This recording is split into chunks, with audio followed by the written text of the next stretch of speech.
खीरी लोकसभा क्षेत्र के बहुमुखी विकास के लिए बहुजन समाज पार्टी उम्मीदवार अंशय कालरा ने मीडिया के साथ एक प्रेस कॉन्फ्रेंस का आयोजन किया। इस अवसर पर उन्होंने बहुजन समाज के हित में उनकी पार्टी बहुजन समाज पार्टी के विचारों और नीतियों पर चर्चा की। अंशय कालरा के चुनावी घोषणापत्र में कई महत्वपूर्ण मुद्दे शामिल हैं जो आम जनता के हित में हैं। उन्होंने मीडिया से बातचीत करते हुए कहा कि भाजपा शासन में जनता परेशान है, कोई भी नागरिक सुरक्षित नहीं महसूस कर रहा है। उनके घोषणापत्र में निम्नलिखित अंक शामिल हैं। 1. आम जन की रसोई, 2 रुपये में भरपेट खाना खाने की मांग को पूरा करने के लिए रसोई में सस्ते भोजन का प्रस्ताव। 2. हर जोन में जन सहायता केंद्र, जनता के हित में सहायक संरचनाओं की स्थापना। 3. युवाओं के लिए डिजिटल ट्रेनिंग और ई लाइब्रेरी, युवाओं को डिजिटल ज्ञान के साथ ई लाइब्रेरी की सुविधा प्रदान करना। 4. महिला सशक्तिकरण केंद्र, महिलाओं के कौशल विकास और रोजगार के लिए सशक्तिकरण केंद्रों की स्थापना। 5. सरकारी ठेके में स्थानीय श्रमिकों की 70% आरक्षण, स्थानीय श्रमिकों के हित में आरक्षण की पहल। 6. 30 दिन के अंदर गन्ने की फसल का भुगतान, किसानों के हित में फसल के लाभों की सुनिश्चितता। 7. टूरिज्म को बढ़ावा, पर्यटन को बढ़ावा देने के लिए योजना। 8. बीज केंद्रों में ग्रीन हाउस प्रशिक्षण, कृषि विकास को बढ़ावा देने के लिए प्रशिक्षण केंद्रों की स्थापना। 9. कोई भूमि अधिग्रहण नहीं, बिना अधिग्रहण के भूमि सुरक्षितता की गारंटी। 10. सशक्त कानून व्यवस्था, जल्दी से न्याय मिलने और झूठे केसों को बंद करने के लिए महिला पुलिस के साथ त्वरित न्याय प्रणाली की मांग। सरकार आपको राशन बांट रही है, हमारी जनता को राशन बांट रही है और इस प्रकार से व्यवहार करिए, सब पर एहसान करिए हो।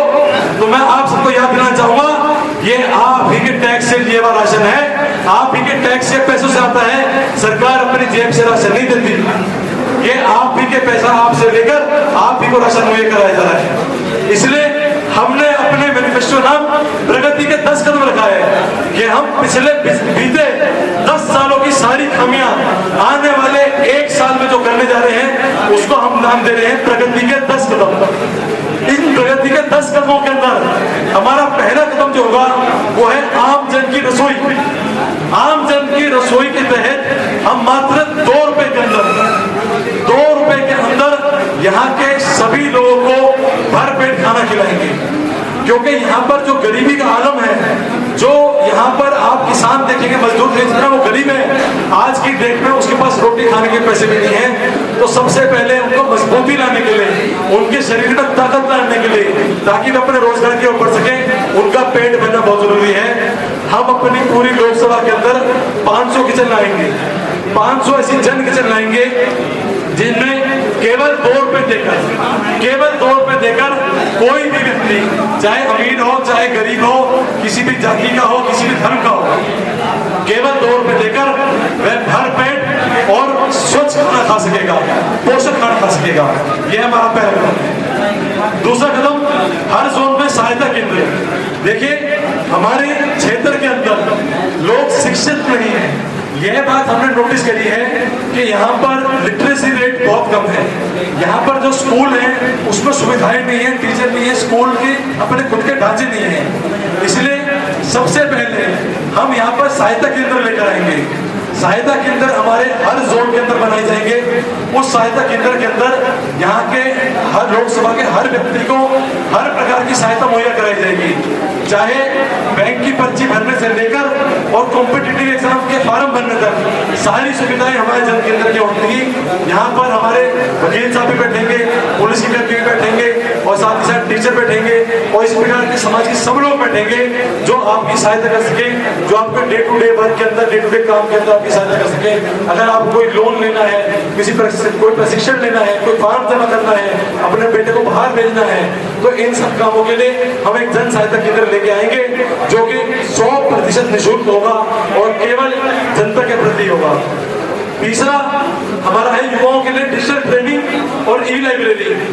देखिए, शिक्षा भी बहुत जरूरी है। आज की तारीख में नई नई लाइब्रेरी खोलनी, नए नए स्कूल खोलने, इनमें बहुत समय बीत जाता है। सरकार वादे करती है, जमीन मुहैया कराती है, परंतु ग्राउंड पे काम नहीं होता। अगर हमारे को ग्राउंड पे इम्प्लीमेंटेशन करनी है और तुरंत काम शुरू करना है तो हम एक ऐप के माध्यम से ई लाइब्रेरी लेकर आएंगे जो कि हमारी लोकसभा के सभी लोगों को सभी किताबों का एक्सेस देगी और मुफ्त एक्सेस देगी। किसी भी लाइब्रेरी को बनाने में 3 से 5 साल चले जाते हैं, स्कूल को बनाने में 7-2 साल निकल जाते हैं। हम बिल्कुल भी समय नष्ट नहीं करेंगे और तुरंत ई लाइब्रेरी के द्वारा और प्रशिक्षण केंद्र के द्वारा, जिसमें डिजिटल आपको जो ट्रेनिंग दी जाएगी, उसके द्वारा युवाओं को आने वाले समय के लिए तैयार करेंगे। क्योंकि आप देख रहे हैं आने वाला समय सारा कंप्यूटर पर निर्भर है। सारे सॉफ्टवेयर, सारे प्रोग्राम, सारे गेमिंग सेक्टर, सारी ब्लॉगिंग आज की डेट में कंप्यूटर से हो रही है, तो उनको हम एडवांस ट्रेनिंग देंगे। चौथी, महिला सशक्तिकरण केंद्र की स्थापना। हमारे पास आज यहाँ पर बहुत महिलाएं हैं जो हमारी पार्टी के साथ, हमारे संगठन के साथ जुड़ी हैं, परंतु यह देखकर मुझे बहुत अफसोस होता है कि ना तो वो पढ़ी लिखी है, परंतु उनमें कुछ करने का जज्बा जरूर है। उनको पढ़ाई लिखाई का अवसर नहीं मिला, उनको क्षेत्र में शिक्षा नहीं मिली, परंतु उनको कुछ करने का अवसर है। तो महिला सशक्तिकरण केंद्र की स्थापना कर यहाँ पर हम महिलाओं को रोजगार भी देंगे और उनको प्रशिक्षण भी देंगे। जो महिलाएं खाना बनाना चाहती हैं, सिलाई बुनाई चाहती हैं, उनको हम रोजगार दिलाएंगे। जो हमारे किचन है, जो हमारी आम जन की रसोई है, उनके अंदर भी उनको नौकरियां प्रदान करेंगे और जिनको काम नहीं आता उनको प्रशिक्षण देकर सशक्त बनाएंगे। इसी के साथ अपने 5वें कदम की ओर, सरकारी ठेकों में स्थानीय श्रमिकों की 70% आरक्षण। देखिए, यह बात आपसे छुपी नहीं है कि आरक्षण मौजूदा सरकार हमसे छीनती जा रही है।